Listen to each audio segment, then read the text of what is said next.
캄보디아가 충격에 빠졌습니다. 전쟁이 끝난 뒤 그들이 서로 주고받은 말은 단 한 줄이었죠. 캄보디아 한국이 가장 무섭다. 태국 캄보디아 전면전 이후 캄보디아 군인들 사이에서는 또 하나의 문장이 돌기 시작했습니다.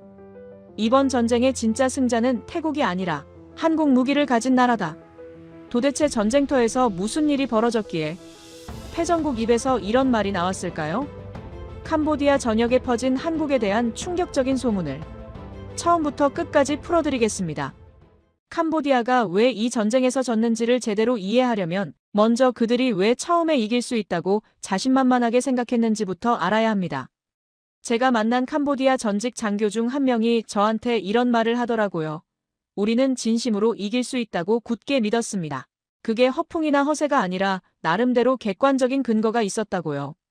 그 근거가 과연 뭐였냐면 바로 지난 몇 년에 걸쳐서 중국에서 사들인 대량의 최신 무기들이었습니다. 캄보디아가 중국한테서 얼마나 많은 무기를 들여왔는지 제가 파악한 내용을 숫자로 정리해서 말씀드릴게요. 먼저 VT사라는 주력 전차를 도입했는데요. 이게 중국 노린코라는 대형 방산업체에서 만든 최신형 전차거든요. 125mm 활강포의 최신 사격 통제 장치까지 장착된 꽤 괜찮아 보이는 물건이에요. 한 대 가격이 대략 100만 달러 정도인데 우리 돈으로 환산하면 한 15억 원 정도 하는 거예요. 이게 미국이나 독일 같은 서방 선진국에서 만든 전차들 가격이 보통 500만 달러에서 많게는 1000만 달러까지 가거든요. 그러니까 중국제는 그것들의 절반도 안 되는 가격인 셈이에요.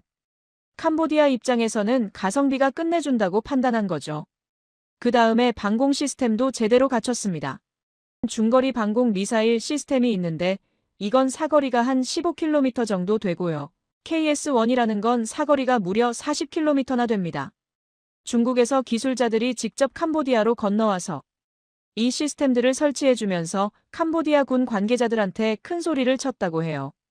이 정도 방공망을 갖추면 태국 전투기가 감히 캄보디아 영공 근처에도 얼씬거리지 못할 겁니다.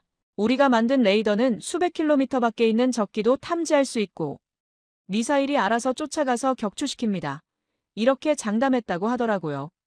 그런데 캄보디아가 가장 자신 있어 했던 무기는 따로 있었는데요. 바로 다연장 로켓 시스템이었습니다. PH-L3이라는 중국제 최신형 다연장 로켓 시스템이 있는데요. 이게 한 번에 로켓 12발을 동시에 쏟아부을 수 있는 무시무시한 화력을 갖고 있고요.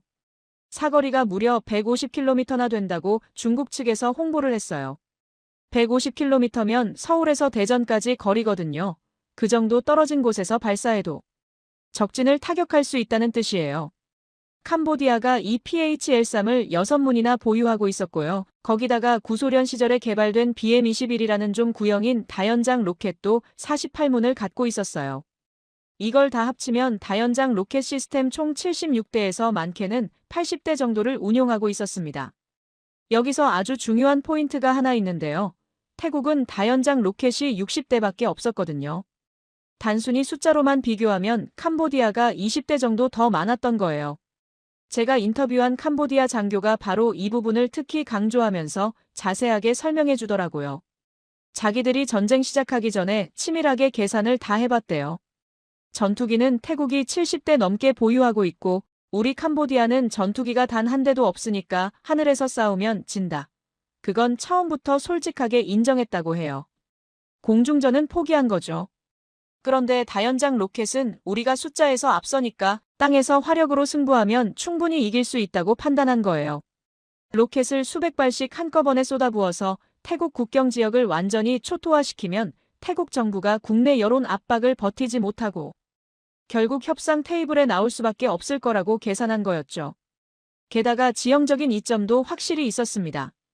태국 캄보디아 국경 지역에 카지노 건물들이 여러 개 있었는데요. 캄보디아가 이걸 몇 년에 걸쳐서 은밀하게 군사기지로 개조해놨거든요. 카지노 건물이 왜 군사기지로 쓰기에 좋으냐면요. 일단 도박장이라는 게 돈이 엄청나게 오가는 곳이다 보니까 건물 자체를 굉장히 튼튼하게 짓거든요. 철근 콘크리트를 아끼지 않고 두껍게 쌓아 올려서 웬만한 공격에는 끄떡없게 만들어요. 거기다가 도박장 특성상 내부에 거대한 홀이 있잖아요. 수백 명이 동시에 도박할 수 있는 넓은 공간 말이에요. 이런 공간이 무기랑 탄약을 쌓아두고 병력을 숨기기에 딱 좋았던 거예요. 게다가 이 카지노들이 산악 지형 위에 지어져 있어서 공중에서 폭격하려 해도 산이 가려서 쉽지 않고요.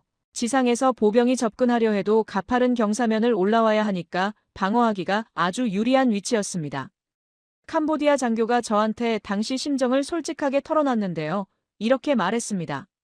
우리는 완벽하다고 생각했습니다. 중국에서 들여온 최신 무기로 완전 무장하고 요새화된 진지에서 튼튼하게 버티면서 다연장 로켓으로 태국을 신나게 두들기면 충분히 이길 수 있다고 확신했어요.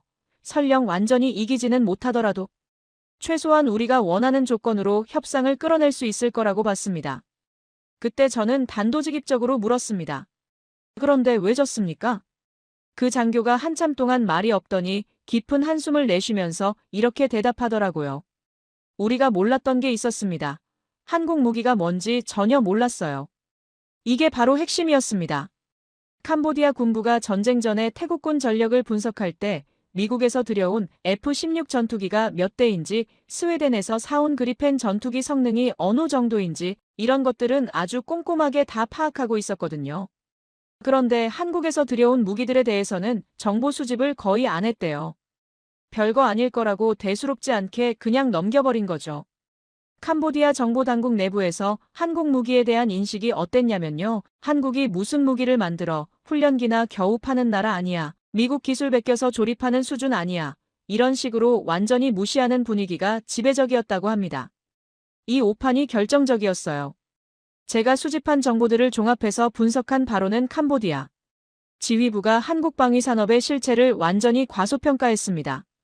KGB라는 정밀 유도 폭탄이 도대체 뭔지, 그게 어떤 능력을 갖고 있는지 전혀 몰랐고요. T-50이라는 비행기가 있다는 건 알았는데 그냥 조종사 가르치는 훈련기인 줄로만 알았지. 실제 전투에 투입할 수 있는 경공격기라는 사실은 전혀 파악을 못했어요. 푸미폰 아둔야댓이라는 군함이 한국에서 건조된 최신의 호위함이고 태국 해군 최강 전력이라는 것도 까맣게 모르고 있었습니다. 한마디로 정보 실패였어요. 옛날 중국 손자라는 사람이 쓴 병법서에 이런 말이 있잖아요. 적을 알고 나를 알면 100번을 싸워도 위태롭지 않다고요. 캄보디아가 바로 이 기본 중에 기본을 어긴 거예요. 자기네 무기만 쳐다보면서 우리 이 정도면 되겠지 하고 자신감에 잔뜩 차 있었지. 정작 상대방이 어떤 무기를 갖고 있는지는 제대로 분석하지 않았던 거죠. 특히 한국 무기에 대해서는 완전히 무지한 상태로 전쟁에 뛰어들었습니다. 그 대가를 이제부터 아주 톡톡히 치르게 됩니다. 캄보디아 장교가 인터뷰 끝나기 직전에 저한테 마지막으로 이런 말을 했어요. 만약 우리가 한국 무기 성능을 전쟁 전에 미리 알았더라면 아마 전쟁을 시작하지 않았을 겁니다. 적어도 저런 방식으로는 절대 하지 않았을 거예요. 그만큼 나중에 받은 충격이 어마어마했다는 뜻이겠죠. 자, 그러면 실제로 전쟁이 어떻게 시작됐고 캄보디아 군인들이 처음에 어떤 기분이었는지 자세하게 말씀드리겠습니다. 그들은 처음 몇 시간 동안은 진짜로 자기들이 이기고 있다고 철석같이 믿었거든요. 그 환상이 어떻게 산산조각 났는지 들어보시죠. 2025년 12월 초 캄보디아가 먼저 공격을 시작했습니다. 제가 여러 경로를 통해서 입수한 정보에 따르면 캄보디아군 지휘부가 선제 공격을 결정한 데는 몇 가지 전략적인 이유가 있었는데요. 가장 핵심적인 건 기습 효과를 최대한 노린 거였어요. 태국이 본격적으로 전쟁 태세를 갖추고 대응하기 전에 우리가 먼저 강력한 한 방을 때려서 기선을 제압하고 나중에 있을 협상에서 유리한 고지를 점하겠다는 계산이었죠. 한마디로 선빵 필승이라고 생각한 거예요. 공격 개시일 새벽 시간대에 캄보디아 다연장 로켓 부대가 일제히 발사 준비에 돌입했습니다. PH-13 6문이 태국 국경 방향을 향해 천천히 포구를 돌렸고요. 구형이지만 여전히 화력이 막강한 BM-21 발사대 수십 문도 함께 배치됐어요. 캄보디아 포병들이 긴장된 표정으로 최종 점검을 마쳤고 지휘관이 무전기를 들었습니다. 그리고 마침내 발사 명령이 떨어졌습니다. 제가 캄보디아 포병 출신 병사를 직접 인터뷰했는데요. 그날 새벽에 벌어진 상황을 마치 어제 일처럼 아주 생생하게 기억하고 있더라고요. 이렇게 말했습니다. 발사 버튼을 누르는 그 순간이 정말 짜릿했습니다. 로켓들이 시뻘건 불을 내뿜으면서 하늘로 솟구쳐 오르는 광경을 보니까 우리가 지금 이기고 있다는 느낌이 온몸으로 확 밀려 들어왔어요. 옆에 있던 동료들이랑 서로 얼싸안고 환호성을 질렀습니다. 드디어 시작이다, 우리가 해냈다 이러면서요. 다연장 로켓이라는 무기가 어떤 건지 좀 더 자세히 설명드리면요. 이게 일반 대포처럼 한 발씩 쏘는 게 아니라 수십 발의 로켓을 한꺼번에 동시다발적으로 발사하는 시스템이에요. PH-L3 한 문에서만 로켓 12발이 연속으로 튀어나가거든요. 이게 6문이면 72발이 거의 동시에 하늘을 가르며 날아가는 겁니다. 거기다가 BM-21은 한 문당 40발을 쏠 수 있어요. 이것들까지 다 합치면 수백 발의 로켓이 마치 불빛처럼 태국 국경 지역을 향해 쏟아져 내린 거예요. 하늘이 시뻘개졌다고 표현한 병사도 있었습니다. 로켓들이 포물선을 그리면서 날아가더니 태국 쪽 땅에 떨어지기 시작했어요. 쿵쿵쿵 하는 폭발음이 연속으로 들려왔습니다. 캄보디아 진지에서 그 소리를 듣고 있던 병사들한테는 그게 승리의 팡파레처럼 들렸겠죠. 드디어 우리가 적을 때리고 있다, 이기고 있다는 확신에 가득 찼을 거예요. 실제로 태국 쪽에 상당한 피해가 발생했습니다. 태국 국경 마을 여러 곳에 로켓이 떨어졌고요. 민간인 사상자가 다수 나왔어요. 집들이 폭발에 부서지고 불이 났고 도로가 파헤쳐졌고 사람들이 공포에 질린 비명을 지르며 이리저리 도망쳤습니다. 평화롭던 시골 마을이 순식간에 아비규환이 된 거죠. 캄보디아군 지휘부에 첫 번째 전황 보고가 올라왔을 때 분위기가 아주 좋았다고 해요. 보고 내용이 이랬습니다. 공격 성공, 태국 측 혼란 상태 진입, 아군 피해 전무, 적 반격 징후 현재까지 없음. 이런 보고서를 받아든 캄보디아 장성들이 얼마나 의기양양했겠어요. 우리 계획대로 완벽하게 진행되고 있다. 역시 선제 공격이 답이었다. 이러면서 자신감이 하늘을 찔렀겠죠. 제가 인터뷰한 장교도 그때 자기 기분이 인생 최고였다고 솔직하게 말하더라고요. 이대로 며칠만 더 밀어붙이면서 로켓 공격을 계속하면 태국 정부가 국내 여론 압박을 못 버티고 휴전하자, 협상하자 이러면서 나올 거라고 확신했대요. 우리 작전이 완벽하게 들어맞고 있다고 굳게 믿었던 거죠. 그런데 캄보디아가 기뻐하면서 간과한 게 있었어요. 다연장 로켓 공격이라는 게 적한테 공포심을 주고 겁을 먹이기에는 확실히 효과가 좋은데 치명적인 단점이 하나 있거든요. 정밀도가 심하게 떨어진다는 거예요.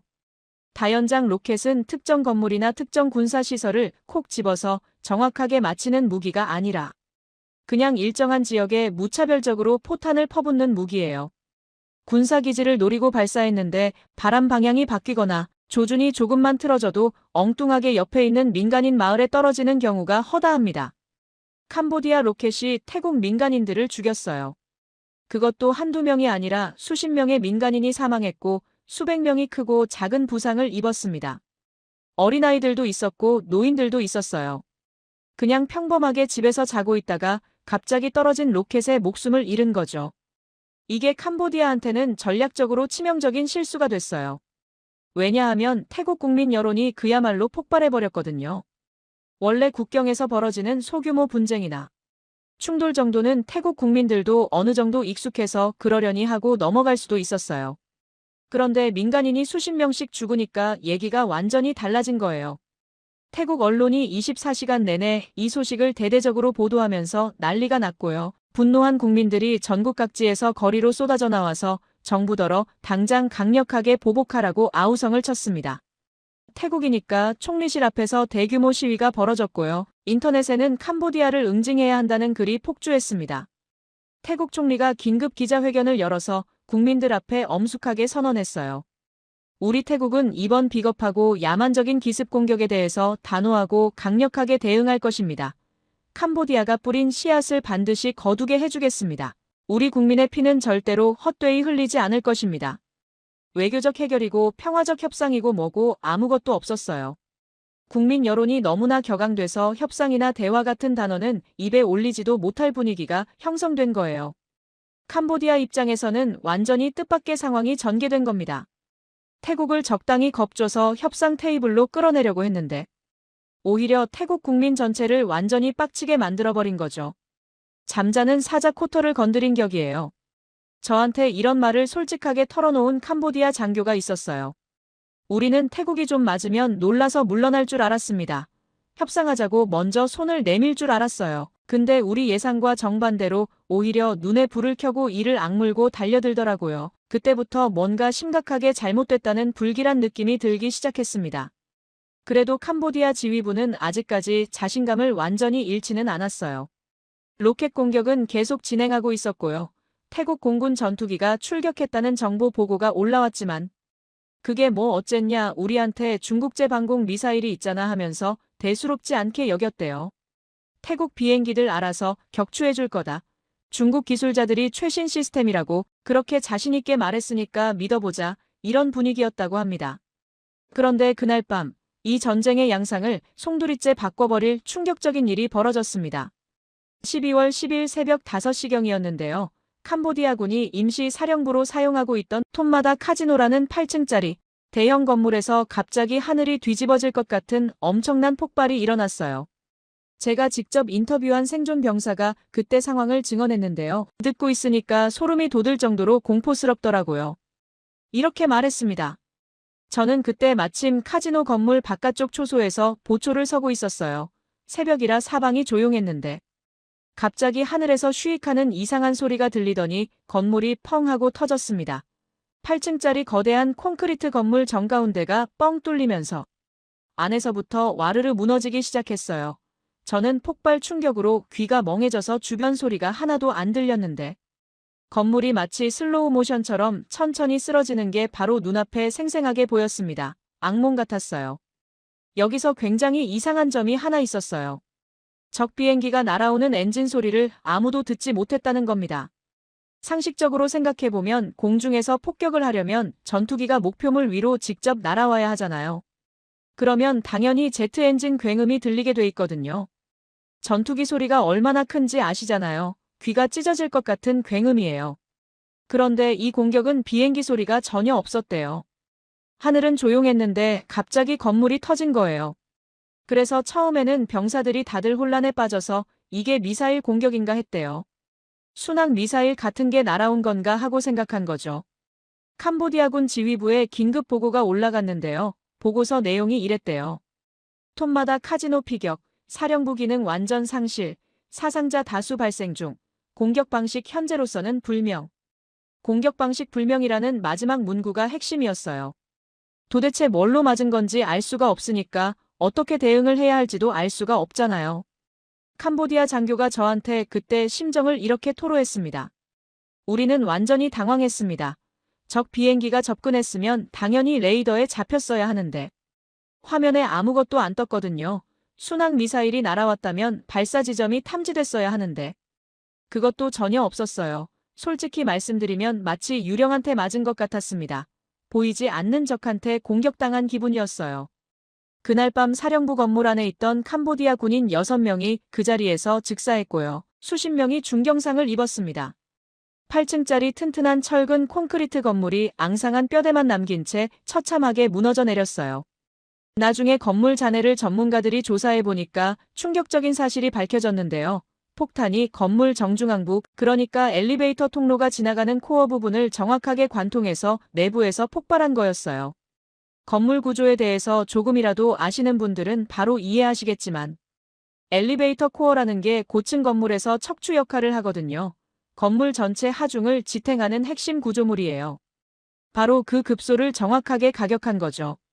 우연히 그 부분에 맞은 게 절대 아니에요. 처음부터 노리고 정밀하게 겨냥해서 때린 거였습니다. 다음 날 아침에 더 큰 충격이 캄보디아를 강타했습니다. 짜이 줄리라는 교량이 있었는데요. 이 다리가 캄보디아군이 최전선으로 무기랑 탄약이랑 식량이랑 병력을 실어 나르는 거의 유일한 주요 보급로였거든요. 이 다리가 끊기면 전선에 있는 캄보디아군이 후방과 완전히 단절되는 거예요.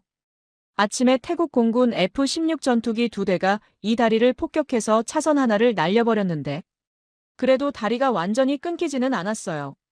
나머지 차선으로 차량들이 아직 건너다닐 수 있었거든요. 캄보디아 측에서 급하게 복구 작업을 시작하려던 참이었죠. 그런데 그날 저녁에 F-16이 또 왔습니다. 두 번째 폭격이 다리 정중앙 부분을 귀신같이 정확하게 타격했어요. 이번에는 다리가 완전히 두 동강이 나버렸습니다. 아침에 한 번 때리고 저녁에 한 번 더 때리고 딱 두 번의 정밀 타격으로 캄보디아군 핵심 보급로가 완전히 절단된 거예요. 이때쯤 되니까 캄보디아군 사이에서 수군수군 이상한 소문이 돌기 시작했어요. 야, 너 들었어? 태국군이 100km 밖에서 폭탄을 쏜다더라. 무슨 소리야? 100km면 여기서 푸놈펜까지 거리잖아. 그게 말이 돼? 근데 진짜래. 레이더에도 안 잡히고 비행기 소리도 안 나는데 갑자기 건물이 터진다더라. 처음에는 다들 말도 안 되는 헛소리라고 웃어넘겼대요. 100km면 서울에서 평택이나 천안까지 거리거든요. 그 정도 떨어진 데서 폭탄을 던져서 건물 한가운데를 콕 집어서 맞힌다고요? 그게 무슨 정밀 유도 미사일도 아니고 그냥 폭탄인데요. 상식적으로 납득이 안 가잖아요. 그런데 나중에 알고 보니까 그 소문이 전부 사실이었습니다. 한국이 개발하고 제조한 KGGB라는 정밀 유도 폭탄이었어요. 제가 이 무기가 정확히 어떤 물건인지, 어떤 원리로 100km를 날아가서 목표물을 맞히는지, 그리고 왜 캄보디아군한테 그토록 심각한 충격과 공포를 안겨줬는지 아주 자세하게 설명드리겠습니다. 그날 밤 톰마다 카지노 사령부가 폭격당하고 나서 캄보디아군 병사들 사이에서 특별한 별명이 붙은 무기가 있었다고 해요. 유령 폭탄이라고요. 소리도 없이 기척도 없이 어디선가 귀신처럼 날아와서 목표물만 귀신같이 정확하게 때리고 흔적도 없이 사라지는 유령 같은 폭탄. 그게 바로 한국이 만든 물건이었습니다. 캄보디아군 사이에서 유령 폭탄이라고 불리던 그 무기의 정체가 뭐였냐면요. 바로 KGGB라는 한국산 정밀 유도 폭탄이었습니다. 제가 이 무기에 대해서 자세하게 설명을 드려야 캄보디아군이 왜 그토록 공포에 질렸는지 이해가 되실 거예요. KGGB라는 이름이 좀 생소하실 텐데요. 이게 영어 약자를 한글로 읽은 거예요. 풀어서 설명드리면 코리아 GPS 가이디드 밤의 줄임말인데 쉽게 말해서 한국이 독자적으로 개발한 GPS 유도 폭탄이라는 뜻입니다. 그런데 이게 세상에 흔히 널려있는 그냥 평범한 유도 폭탄이 아니에요. 일반적인 유도 폭탄은 목표물에서 대략 10km에서 길어봐야 20km 정도 떨어진 거리에서 투하해야 하거든요. 세계적으로 가장 많이 쓰이는 미국제 제이담이라는 유도 폭탄이 딱 그 정도 사거리를 갖고 있어요. 20km면 서울 도심에서 분당이나 일산 정도 거리인데 그 정도까지 접근해야 폭탄을 떨어뜨릴 수 있다는 뜻이죠. 그런데 한국이 만든 KGGB는요. 무려 100km 밖에서 투하해도 목표물을 정확하게 맞힐 수 있습니다. 미국이 만든 제이담보다 사거리가 5배나 긴 거예요. 100km면 서울에서 천안이나 평택을 훌쩍 넘어가는 거리인데 그 정도 떨어진 곳에서 폭탄을 던져서 원하는 목표물을 정확하게 타격할 수 있다는 겁니다. 어떻게 이런 게 가능한 건지 제가 기술적인 원리를 좀 설명드릴게요. 비결은 바로 접이식 활공 날개에 있습니다. KGGB에는 특수 설계된 날개가 접힌 상태로 장착되어 있는데요. 폭탄이 전투기에서 분리되는 순간 이 날개가 쫙 펼쳐지면서 마치 글라이더처럼 하늘을 활공하면서 날아갑니다. 일반 폭탄은 떨어뜨리면 그냥 중력에 의해서 밑으로 떨어지잖아요. 포물선을 그리면서 아래로 곤두박질 치는 거죠. 그런데 KGGB는 날개가 있어서 떨어지는 게 아니라 앞으로 날아가요. 높은 고도에서 투하하면 이 날개를 타고 100km도 넘게 멀리까지 활공해 나갈 수 있는 거예요. 거기다가 GPS 위성 유도 장치와 관성 항법 장치가 동시에 탑재되어 있어서 목표물 좌표만 입력해주면 폭탄이 알아서 스스로 경로를 계산하고 방향을 조정하면서 찾아갑니다. 조종사가 특별히 신경 쓸 것도 없어요. 그냥 안전한 거리에서 폭탄 투하 버튼만 누르고 유유히 기지로 복귀하면 됩니다. 폭탄이 알아서 목표물까지 날아가서 명중시키니까요. 이게 전투기 조종사 입장에서 얼마나 획기적인 건지 한번 생각해 보시면요.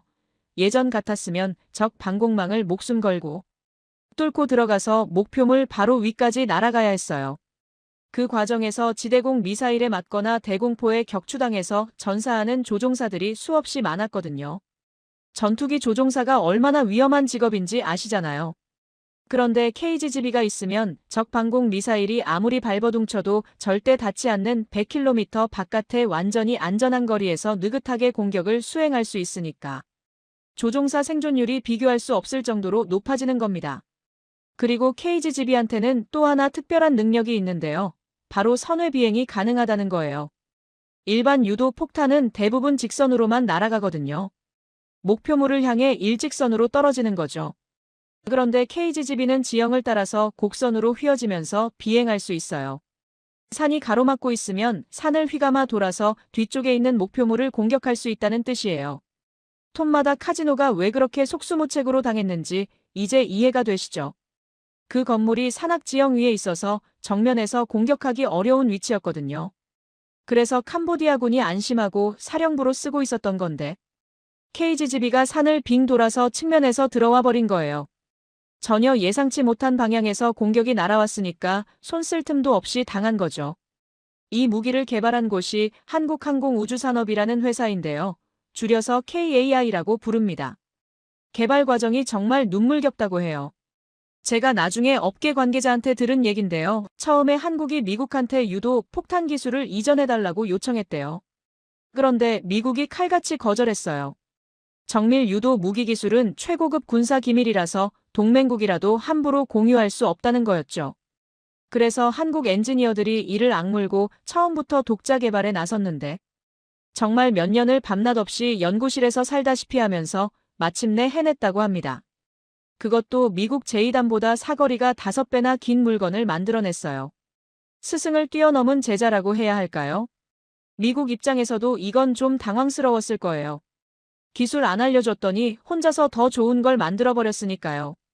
캄보디아 장교한테 KGB에 대해서 처음 들었을 때 느낌이 어땠냐고 물어봤더니요. 한참 동안 말을 못하더라고요. 그러다가 이렇게 대답했습니다. 처음에는 거짓말인 줄 알았습니다. 100km 밖에서 건물 한가운데를 마친다니 그게 말이 됩니까? 미사일도 아니고 폭탄인데요. 그런데 나중에 실제로 확인해 보니까 전부 사실이더라고요. 그때 등골이 오싹해졌습니다. 우리가 상대하는 게 어떤 수준의 무기인지 그제야 깨달은 거예요. 제가 인터뷰한 캄보디아 병사 중에 톰마다 카지노 폭격 현장에서 살아남은 사람이 있었는데요. 그 친구가 이런 얘기를 해줬어요. 폭격 직후에 동료들이랑 같이 잔해를 뒤지면서 생존자를 찾았는데요. 그때 이상한 점을 발견했대요. 건물 주변은 멀쩡한데 건물 자체만 정확하게 무너져 있었다는 거예요. 보통 폭격을 당하면 주변 일대가 다 같이 피해를 입잖아요. 폭발 충격파가 사방으로 퍼지니까요. 그런데 이 공격은 건물만 콕 집어서 때린 것처럼 깔끔했대요. 마치 외과 의사가 수술하듯이 원하는 부분만 정확하게 도려낸 느낌이었다고 표현하더라고요. 이게 바로 정밀 유도 무기의 위력이에요. 무차별적으로 파괴하는 게 아니라 원하는 목표물만 골라서 정확하게 타격하는 거죠. KGB의 명중 오차가 몇 미터 이내라고 하는데 그게 얼마나 정밀한 건지 감이 잘 안 오시죠. 축구 골대 크기가 대략 가로 7m 세로 2m 정도 되거든요. 100km 떨어진 곳에서 축구공을 차서 골대 안에 정확히 넣는다고 생각해보세요. 그게 KGB가 하는 일이에요. 인간의 손으로는 절대 불가능한 정밀함이죠. 그래서 캄보디아군이 어디에 숨어도 안전하지 않았던 거예요. 산속 동굴에 숨으면 산을 돌아서 오고 튼튼한 건물에 들어가면 건물 한가운데를 뚫고 다리 밑에 숨으면 다리를 끊어버리니까요. 도망칠 곳이 없었습니다. KGB 얘기가 캄보디아군 사이에서 급속도로 퍼지면서 병사들 사기가 바닥을 치기 시작했어요. 아무리 잘 숨어도 소용없다. 그 폭탄은 어디든 찾아온다. 이런 공포가 전선 전체에 퍼졌습니다. 제가 인터뷰한 한 병사는 이렇게 말했어요. 밤에 잠을 못 잤습니다. 하늘에서 언제 또 유령 폭탄이 떨어질지 몰라서요. 비행기 소리라도 나면 그나마 피할 시간이라도 있는데. 이건 소리도 없이 갑자기 터지니까 정말 미칠 것 같았어요. 그런데 캄보디아군을 공포에 떨게 만든 한국 무기가 KGB만 있었던 게 아닙니다. 하늘에서 또 다른 위협이 나타났거든요. 처음에는 그냥 훈련기인 줄 알았대요. 근데 그 훈련기가 실제로 폭탄을 떨어뜨리고 로켓을 쏘기 시작하니까 다들 경악했다고 합니다.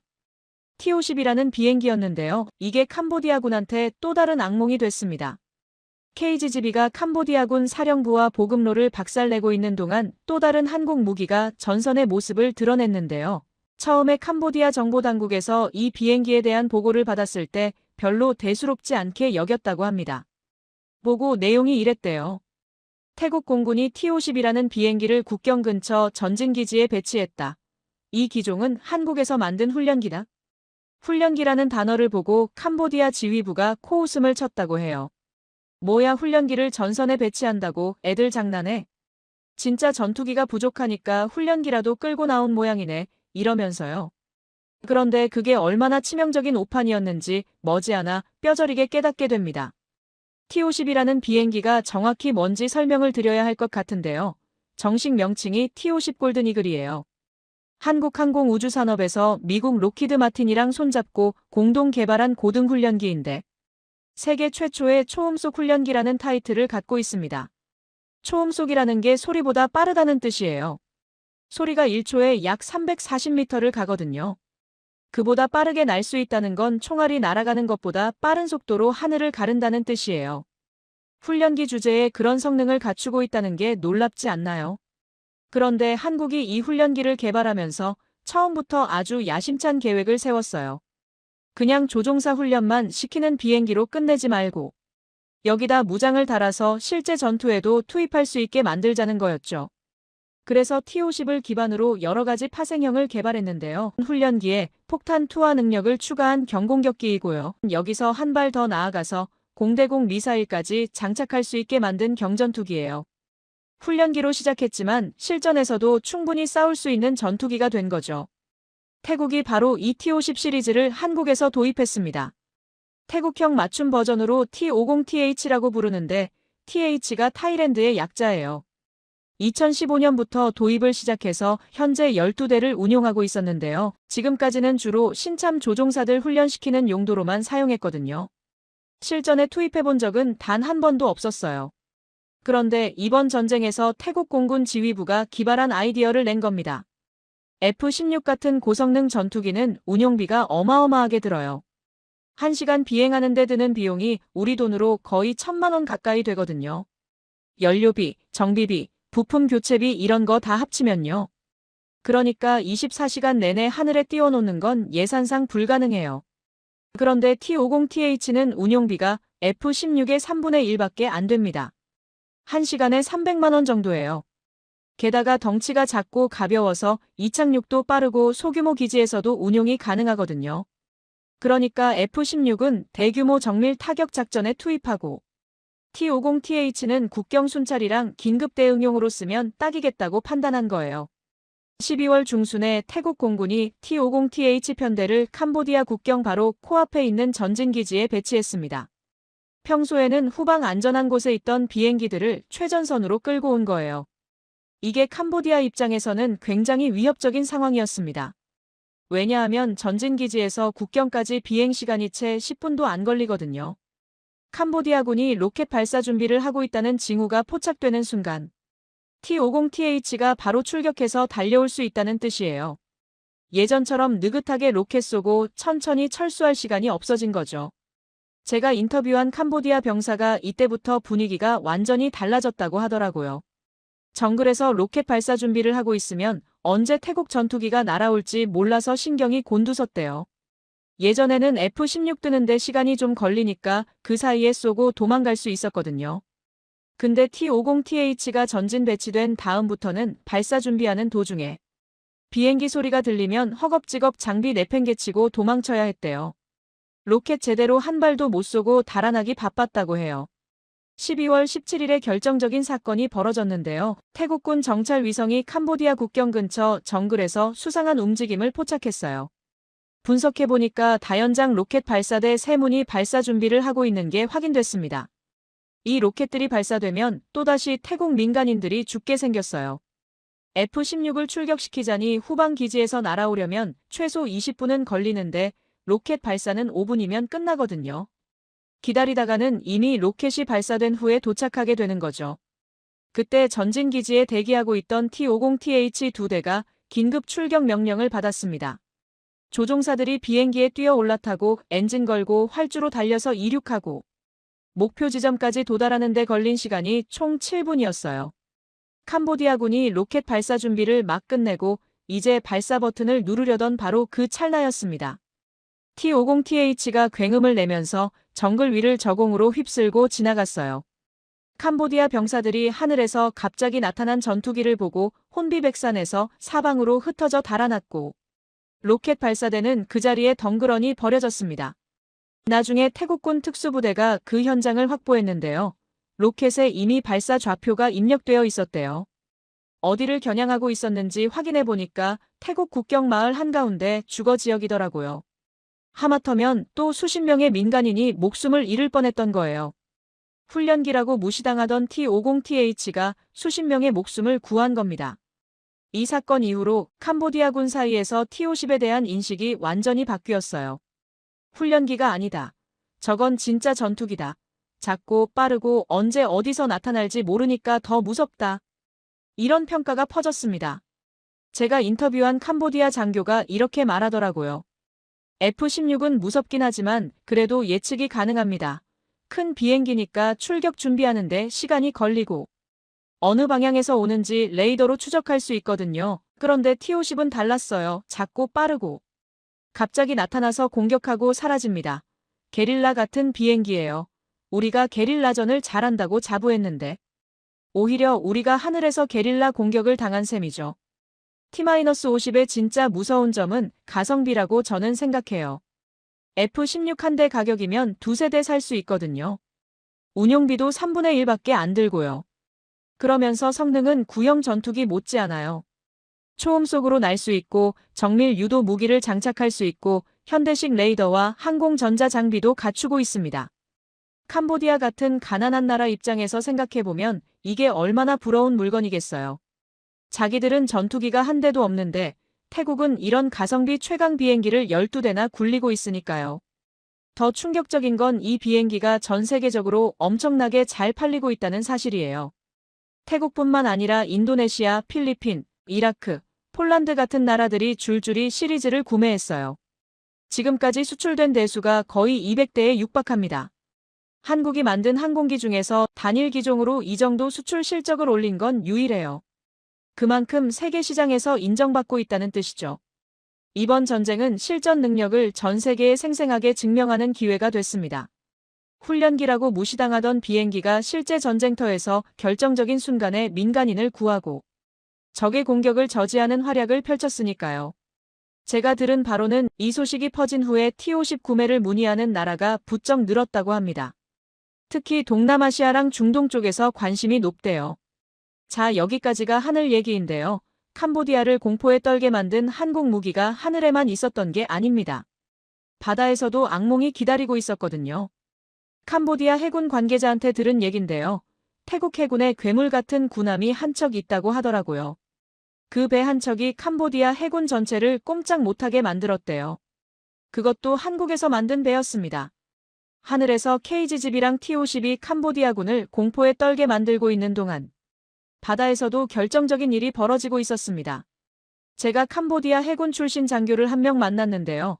이 사람이 저한테 정말 충격적인 이야기를 해줬어요. 태국 해군에 괴물 같은 배가 한 척 있다고요. 그 배 이름이 푸미폰 아둔야댓인데 태국 전 국왕 이름을 따서 지은 거예요. 이 배가 어디서 만들어졌냐면 바로 한국입니다. 대우조선해양이라는 회사에서 건조했는데 지금은 회사 이름이 한화오션으로 바뀌었어요. 3,000톤급 호위함인데요. 2019년에 태국 해군에 인도됐고 현재 태국 해군이 보유한 수상 전투함 중에서 가장 강력한 전력이에요. 이 배가 왜 괴물이라고 불리는지 성능을 좀 설명드릴게요. 일단 크기부터 말씀드리면 길이가 124m 정도 되는데 축구장 길이가 보통 105m거든요. 그러니까 축구장보다 좀 더 긴 거예요. 여기에 최신 무장이 빼곡하게 실려 있습니다. 함대공 미사일이 있어서 적 비행기나 미사일을 요격할 수 있고요. 함대함 미사일이 있어서 적 군함을 타격할 수 있고요. 어뢰가 있어서 잠수함도 공격할 수 있고요. 함포도 있어서 지상 목표물도 때릴 수 있어요. 만능 전투함이라고 보시면 됩니다. 특히 레이더 시스템이 아주 뛰어난데요. 동시에 여러 개의 목표물을 탐지하고 추적하면서 위협 순서를 계산해서 자동으로 대응할 수 있는 능력을 갖추고 있습니다. 적 전투기가 날아오든 대함 미사일이 날아오든 적 함정이 접근하든 전부 다 잡아내서 요격할 수 있어요. 캄보디아 해군이 뭘 갖고 있는지 비교해드리면요. 솔직히 비교 자체가 민망한 수준이에요.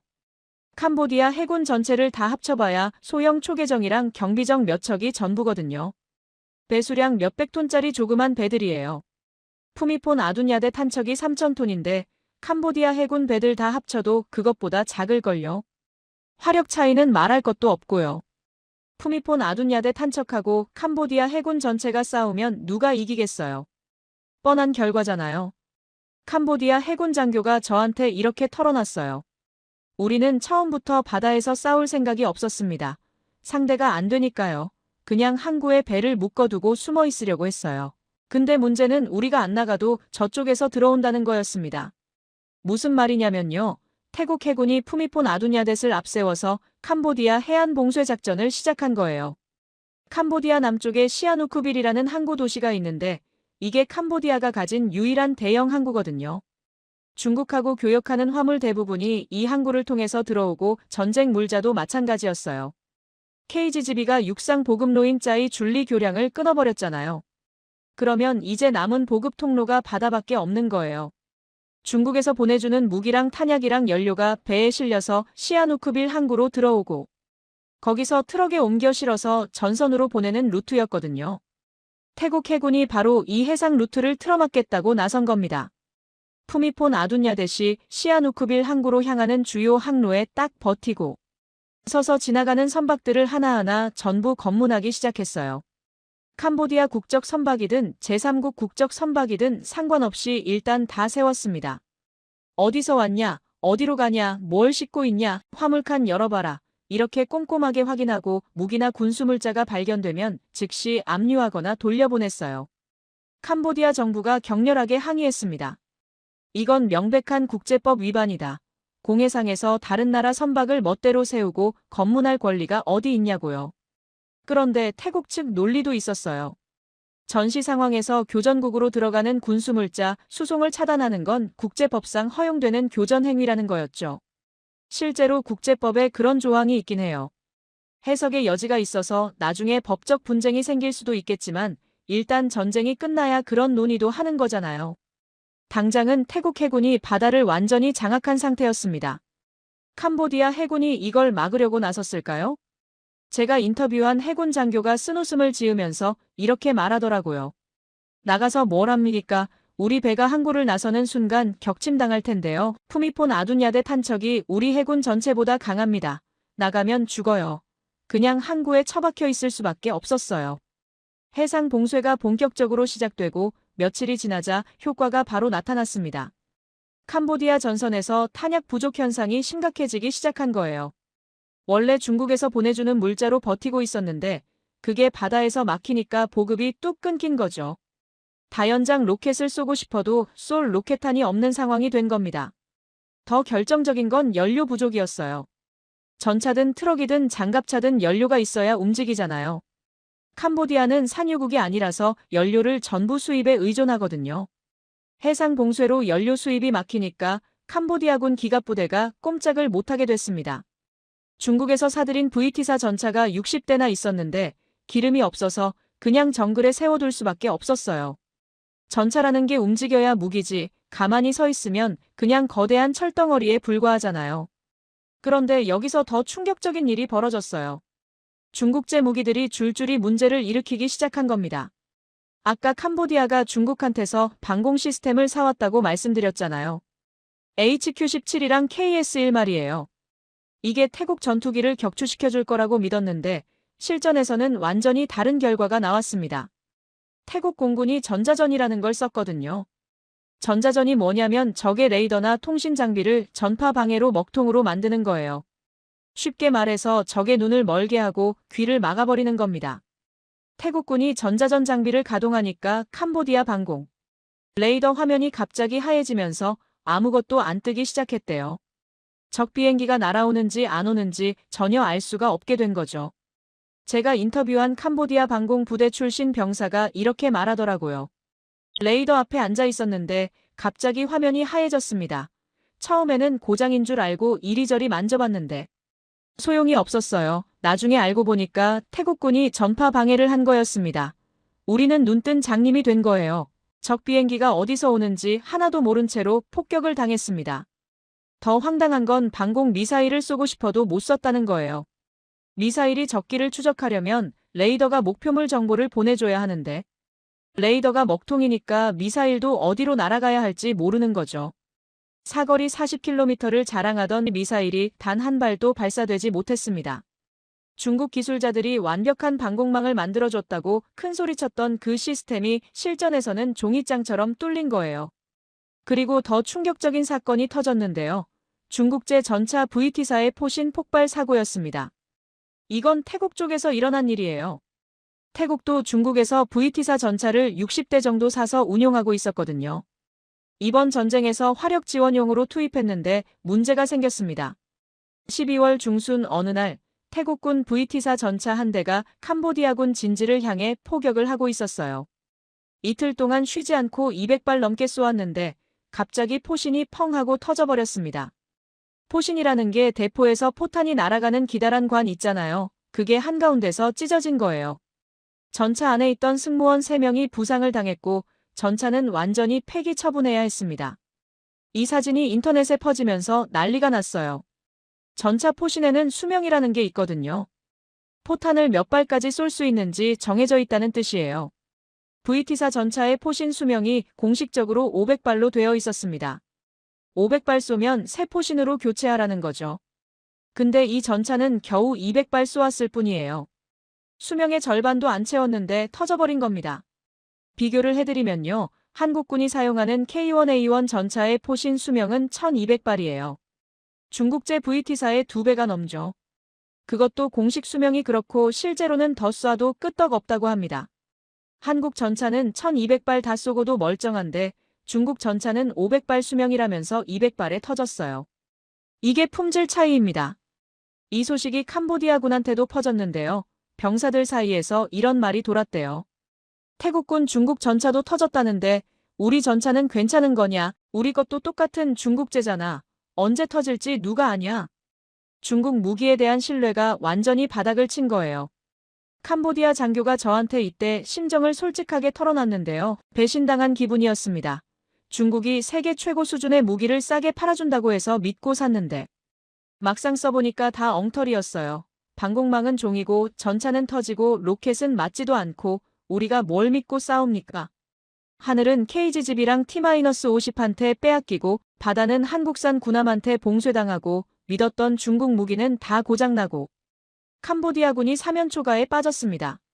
이런 상황에서 캄보디아 병사들이 어떤 고통을 겪었는지 그리고 한국 무기에 대해서 어떤 소문들이 퍼졌는지 말씀드리겠습니다. 제가 들은 이야기들 중에는 정말 믿기 어려운 것들도 있었는데요. 과장이 섞여 있긴 하지만 그만큼 공포가 컸다는 증거이기도 합니다. 육상 보급로가 끊기고 해상 보급로까지 막히면서 캄보디아 최전선 부대에 끔찍한 일이 벌어지기 시작했습니다. 보급이 완전히 끊긴 거예요. 제가 인터뷰한 캄보디아 병사 중에 최전선에서 직접 싸웠던 사람이 있었는데요. 그 친구가 들려준 이야기가 정말 처참했습니다. 이렇게 말하더라고요.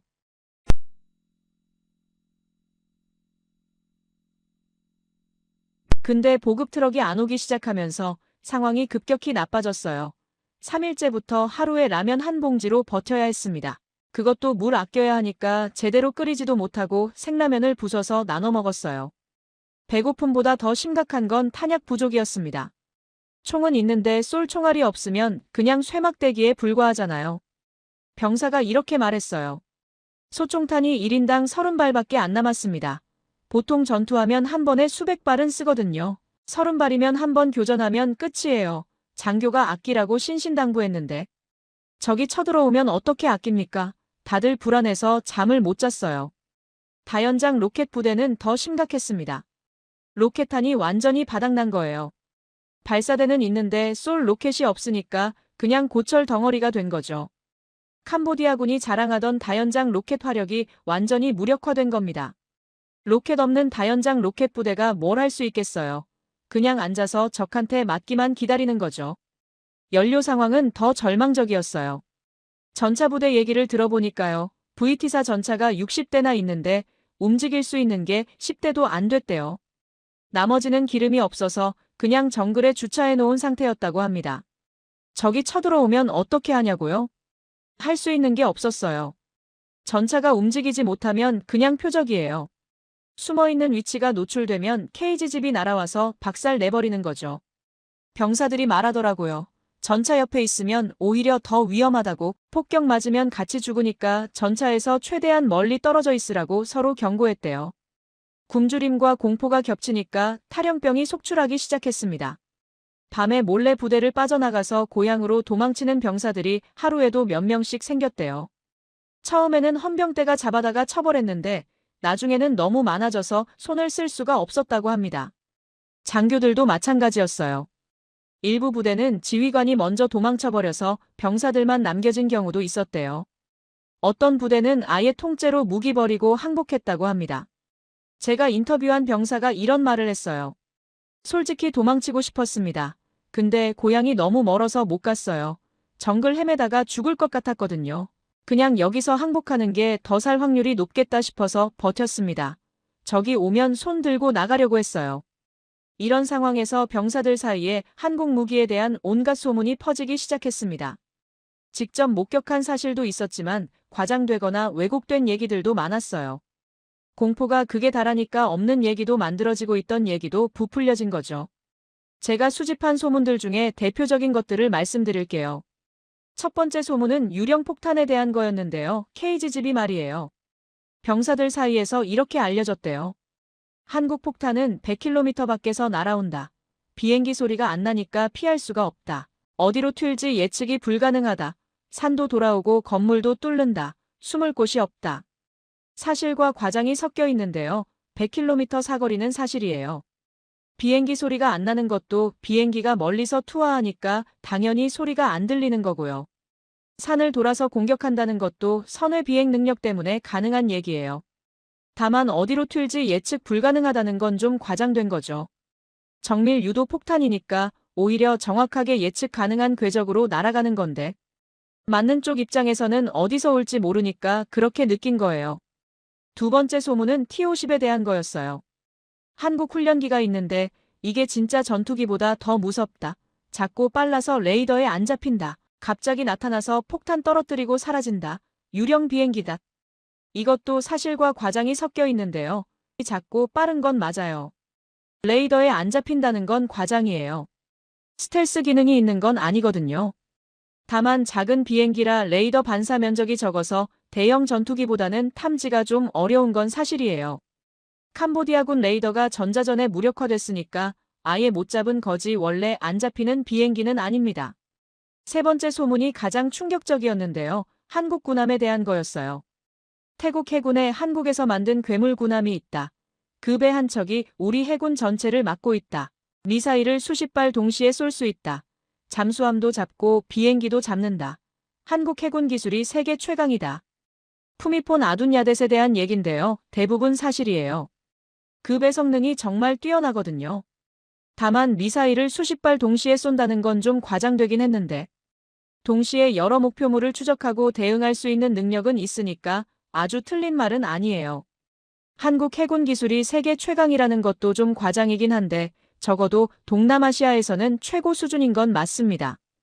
이런 소문들이 퍼지면서 병사들 사이에서 한국이라는 단어 자체가 공포의 대상이 됐어요. 제가 인터뷰한 병사가 이렇게 말하더라고요. 한국 무기 얘기만 나오면 다들 조용해졌습니다. 누가 한국 폭탄이다 하면 일단 숨고 봤어요. 진짜인지 가짜인지 확인할 여유가 없거든요. 그냥 한국이라는 말만 들으면 공포가 밀려왔습니다. 더 흥미로운 건 이 과정에서 중국에 대한 원망도 커졌다는 거예요. 병사들이 이렇게 말했대요. 중국이 우리한테 사기를 쳤다. 세계 최고 무기라고 팔아놓고 막상 써보니까 다 고장이다. 한국 무기는 100km 밖에서 건물을 맞히는데 중국 무기는 바로 앞에 있는 적도 못 잡는다. 우리가 호구였다. 중국 무기와 한국 무기를 직접 비교하면서 중국에 대한 신뢰가 완전히 무너진 거죠. 실제로 전쟁이 끝난 후에 캄보디아 내에서 중국 무기 추가 도입에 반대하는 여론이 높아졌다고 합니다. 이번에 호되게 당했으니까요. 제가 만난 캄보디아 장교 중 한 명이 전쟁 경험을 총정리하면서 이런 말을 했어요. 우리는 적을 잘못 골랐습니다. 태국이 무서운 게 아니라 태국이 가진 한국 무기가 무서웠어요. 그리고 우리가 믿은 중국 무기는 종이호랑이였습니다. 이번 전쟁에서 배운 교훈이 있다면 그거예요. 앞으로는 중국 무기를 믿지 말자. 그리고 한국을 적으로 만들지 말자. 굶주림과 공포 속에서 캄보디아군은 완전히 무너졌습니다. 결국 휴전 협상에 나설 수밖에 없었는데요. 협상 테이블에 앉은 캄보디아 대표단의 얼굴이 어땠을지 상상이 가시죠. 처음에 자신만만하게 전쟁을 시작했다가 불과 몇 주 만에 완전히 박살이 난 거니까요. 제가 마지막 챕터에서는 이 전쟁이 끝난 후에 캄보디아 사람들이 한국에 대해서 어떻게 생각하게 됐는지, 그리고 이번 전쟁이 동남아시아 전체에 어떤 영향을 미쳤는지 말씀드리겠습니다. 한국이 가장 무섭다는 말의 진짜 의미가 뭔지 밝혀드릴게요. 전쟁이 휴전으로 마무리된 직후에 저는 캄보디아 현지 분위기를 파악하기 위해서 여러 경로로 정보를 수집했는데요. 제가 들은 이야기들 중에는 정말 놀라운 것들이 많았습니다. 캄보디아 사회 전체에 한국 무기에 대한 이야기가 퍼지면서 일종의 도시 전설 같은 것들이 만들어지고 있었거든요. 전쟁을 직접 겪은 병사들이 고향에 돌아가서 자기가 본 것들을 이야기하면 그게 입에서 입으로 전해지면서 점점 부풀려지잖아요. 그 과정에서 사실과 과장이 뒤섞인 온갖 소문들이 캄보디아 전역에 퍼진 거예요. 제가 수집한 소문들 중에서 가장 많이 회자되는 것들을 정리해서 말씀드릴게요. 첫 번째는 유령 폭탄에 대한 전설이에요. 캄보디아 사람들 사이에서 KGB를 이렇게 묘사하더라고요. 한국이 만든 폭탄이 있는데 이게 유령처럼 움직인다, 소리도 없고 기척도 없이 갑자기 나타나서 목표물만 정확하게 때리고 사라진다. 산이 가로막으면 산을 휘감아 돌아서 오고 건물이 있으면 건물 한가운데를 귀신같이 뚫는다. 100km 떨어진 곳에서 쏘는데 오차가 몇 미터밖에 안 된다. 아무리 깊은 동굴에 숨어도 찾아낸다. 이 폭탄한테서 도망칠 방법은 없다. 사실 여부를 따져보면요. 상당 부분이 사실이에요. 100km 사거리는 맞고요. 산을 돌아서 공격하는 선회 비행 능력도 있고요. 건물 한가운데를 정밀하게 타격하는 것도 실제로 톤마다 카지노에서 증명됐잖아요. 다만 아무리 깊은 동굴에 숨어도 찾아낸다는 건 과장이에요. KGB는 GPS 좌표 기반으로 유도되는 거라서 목표물 위치를 미리 알아야 공격할 수 있거든요. 동굴 안에 있는 걸 알아서 찾아가는 그런 능력은 없습니다. 하지만 이런 과장이 생긴 이유가 있어요. 캄보디아군 입장에서는 도대체 이 폭탄이 어디서 어떻게 날아오는지 전혀 파악이 안 됐거든요. 레이더에도 안 잡히고 비행기 소리도 안 들리는데 갑자기 건물이 폭발하니까 마치 귀신의 소행처럼 느껴졌던 거죠. 공포가 과장을 낳은 거예요. 두 번째는 유령 비행기에 대한 소문인데요. T-50 이야기입니다. 이렇게 알려졌대요. 한국에서 만든 비행기가 있는데 겉으로는 훈련기처럼 생겼다.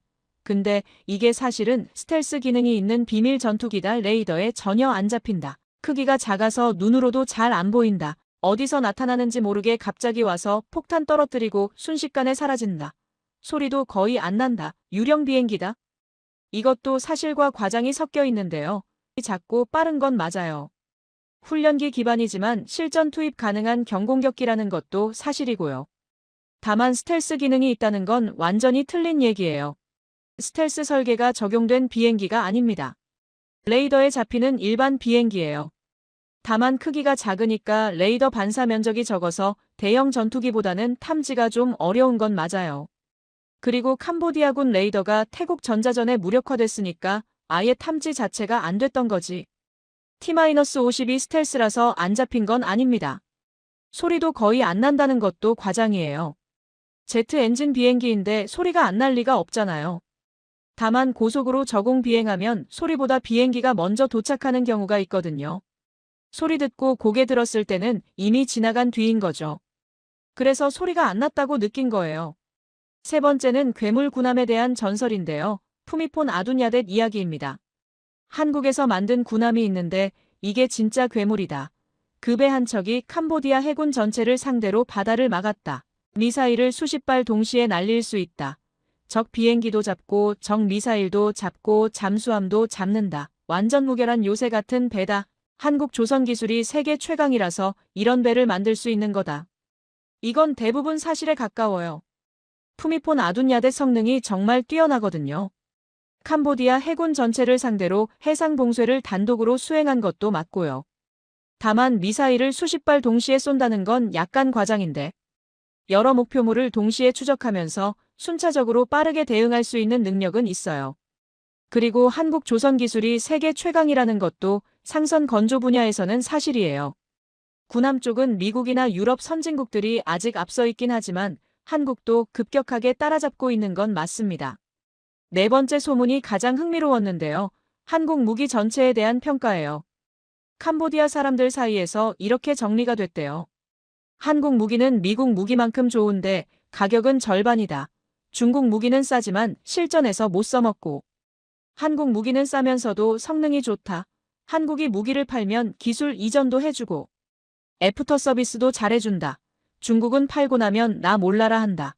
앞으로 무기 사려면 한국에서 사야 한다. 중국 무기는 다시는 사면 안 된다.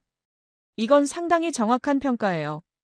한국 무기가 가성비 면에서 세계 최고 수준인 건 방위산업 전문가들 사이에서 이미 정설이거든요. 그리고 중국 무기의 애프터 서비스 문제도 실제로 많이 지적되는 부분이에요.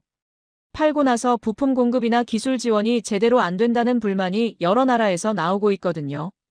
반면 한국은 기술 이전에도 적극적이고 판매 후 지원도 충실하다는 평가를 받고 있어요. 이런 소문들이 캄보디아 전역에 퍼지면서 한국이라는 나라에 대한 인식 자체가 완전히 바뀌었습니다. 제가 만난 캄보디아 사람들 중에 이런 말을 하는 경우가 많았어요. 전쟁 전에는 한국 하면 케이팝이랑 드라마 생각했는데 지금은 무기 생각이 먼저 난다고요. 한국이 이렇게 무서운 나라인 줄 몰랐다고요. 특히 군 관계자들 사이에서 한국에 대한 평가가 급격히 달라졌어요. 제가 인터뷰한 캄보디아 전직 장교가 이렇게 말하더라고요.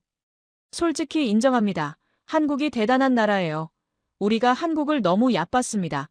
훈련기나 만드는 나라라고 무시했는데. 그게 얼마나 어리석은 생각이었는지 뼈저리게 깨달았어요.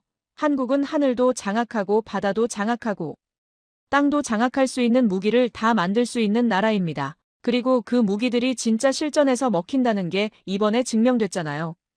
더 놀라운 건 적이었던 캄보디아 사람들 중에서도 한국 무기를 사고 싶다는 의견이 나온다는 거예요. 제가 들은 바로는 캄보디아 군부 일각에서 전쟁 후에 이런 논의가 있었대요. 우리도 한국 무기를 사야 하는 거 아니냐. 중국 무기로는 한국 무기를 이길 수가 없다. 차라리 우리도 한국에서 무기를 들여오면 방어력이 훨씬 올라갈 거다. 물론 현실적으로 쉽지는 않아요. 캄보디아랑 한국 사이에 군사 협력 관계가 있는 것도 아니고 정치적으로 복잡한 문제가 많으니까요. 하지만 적국 군부에서조차 한국 무기를 인정하고 도입을 검토한다는 것 자체가 대단한 거잖아요.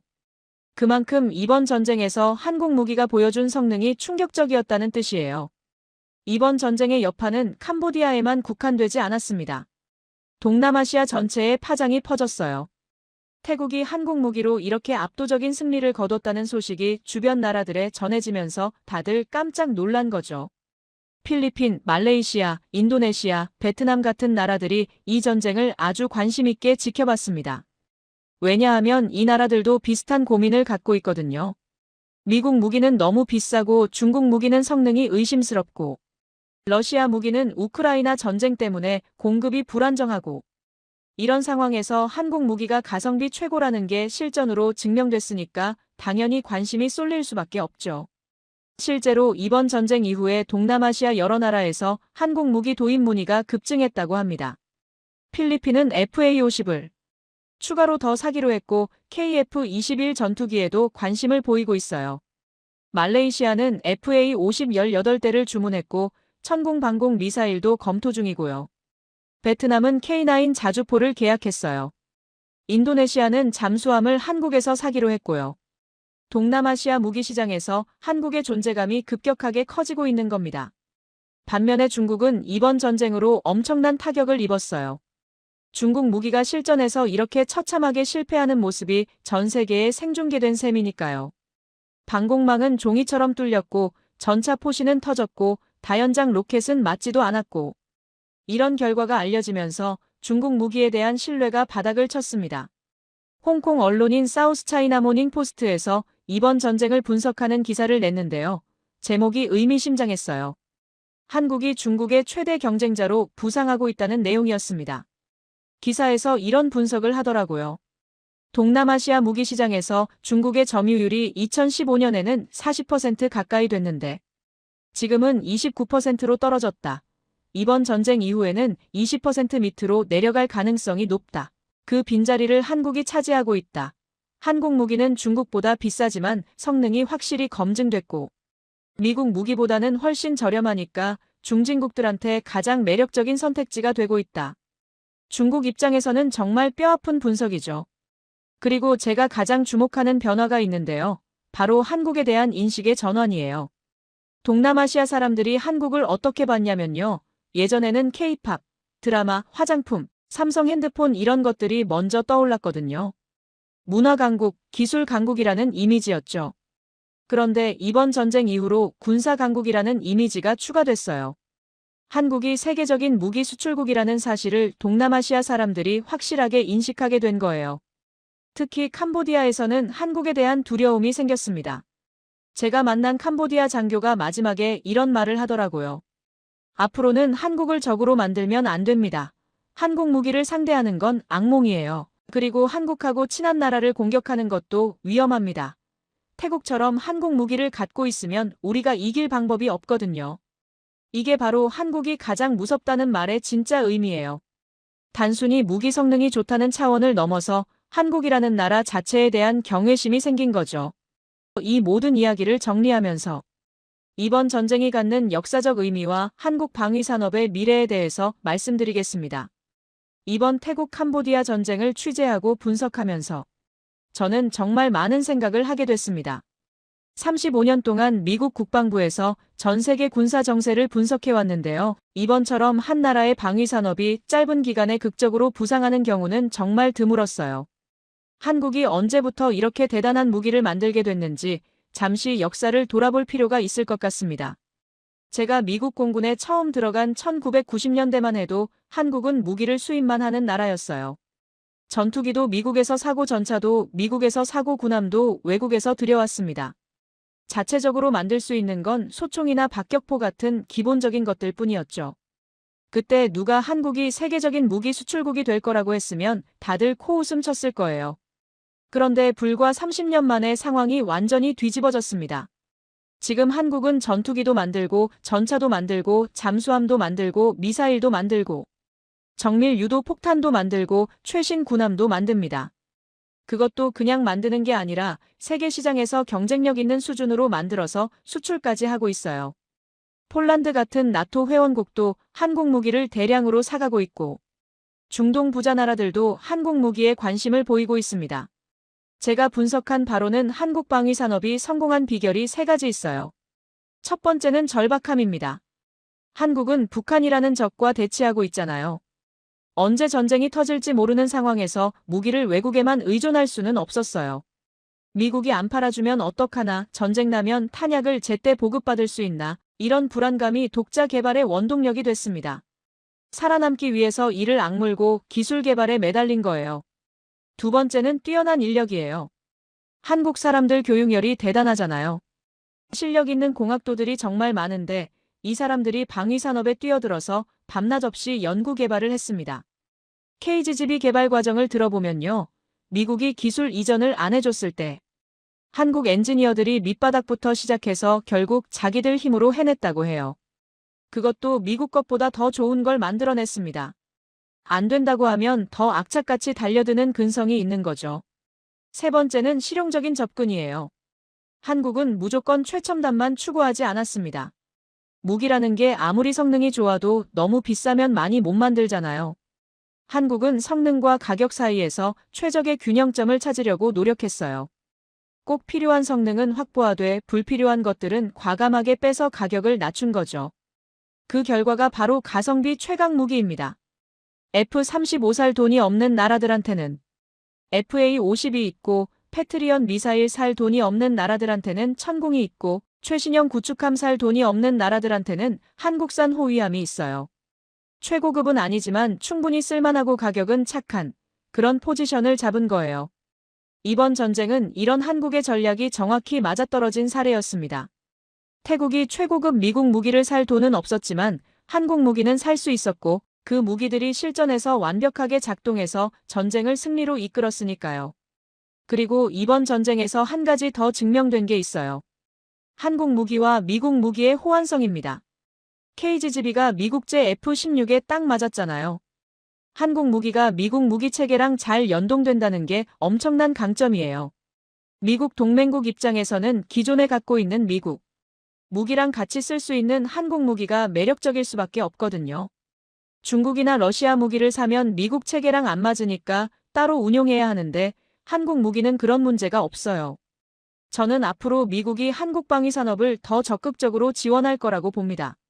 미국 입장에서도 동맹국들이 중국이나 러시아 무기 사는 것보다는 한국 무기 사는 게 훨씬 낫거든요.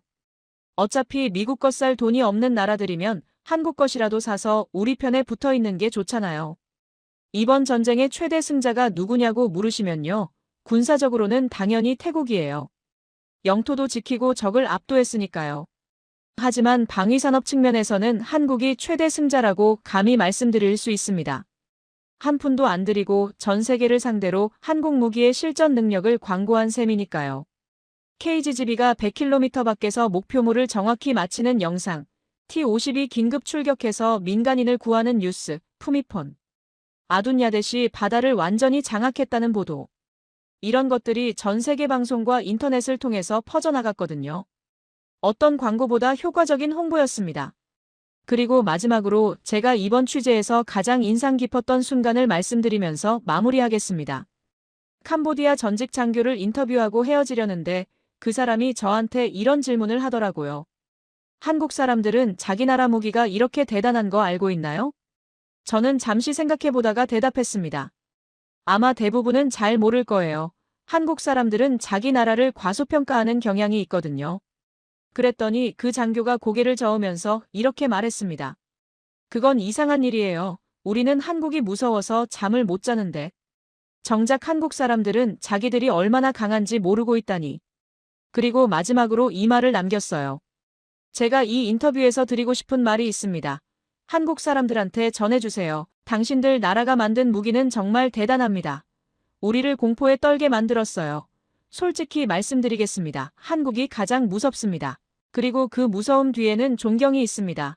한국은 대단한 나라예요. 패배자의 입에서 나온 이 말이 어떤 승자의 자랑보다 더 강력하게 느껴졌습니다. 적이 인정하는 실력이 진짜 실력이니까요. 이번 태국 캄보디아 전쟁은 세계 무기 시장의 판도를 바꾸는 전환점이 될 겁니다. 한국 방위 산업은 이제 단순한 수출국을 넘어서 세계적인 군사 강국의 반열에 올랐습니다. 그리고 이 사실을 가장 뼈저리게 느끼는 건 한국 무기를 직접 상대해본 적들이에요. 한국이 가장 무섭다. 이 말이 앞으로 동남아시아 전역에 그리고 전 세계에 퍼져나갈 겁니다. 한국의 저력은 이제 시작입니다.